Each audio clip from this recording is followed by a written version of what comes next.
it's an experience beyond belief. Well, hopefully we'll get some good nights of viewing in along with the eclipse. Hopefully we won't have any clouds. We are a long-time running organization since 1979. Had our start at Fort Davis, Texas, near McDonald Observatory. We're here at Latham Springs Camp and Retreat Center to host an eclipse star party, and we have 300 people coming. We will be setting up an electric grid to power telescopes and solar scopes.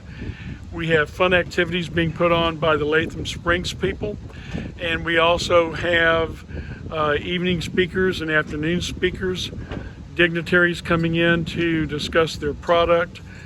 I think there's going to be over 300 people, or around that number.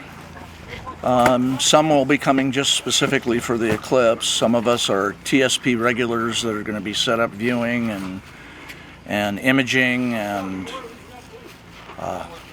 just our general fun that we have every year. We have been throwing star parties for over 42 years. Wow. And we still have some of the original founders involved, some of the original attendees involved, and we are a well-oiled machine. If it's anything like it was last night, we're going to have some good nights, because it certainly was clear. We're still too far out from the eclipse day to actually determine whether we're going to have clear skies or clouds, but I have not missed one yet. As an eclipse virgin, 2 eclipses ago that I went to, it was quite an experience. It's something that can't be explained. You have to experience it. I was in Nashville, and it was really hard to explain to my friends, what it's going to be like. And then it happened, and then they understood. We have David Kipping, Dr. David Kipping from Columbia University.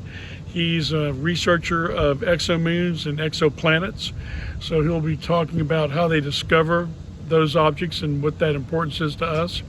We have Dan McGowan, who's an eclipse chaser. He will do some of our safety briefings and talk about the history of why and how we can determine when an eclipse is going to happen. Why do we not have an eclipse every day? What causes that? It's actually a 5-degree tilt on how the moon rotates around the Earth. The birds somehow know as soon as there's a tiny little chunk taken out of the sun, it becomes totally silent. The cicadas there in Nashville stopped making noise, the birds stopped making noise, and there was no indication that we could see other than the fact that we knew we had first contact. And it was that way until it finally let go of that last contact, and then the birds and the cicadas went back to singing and making noise. It was just the wildest thing that I've ever experienced.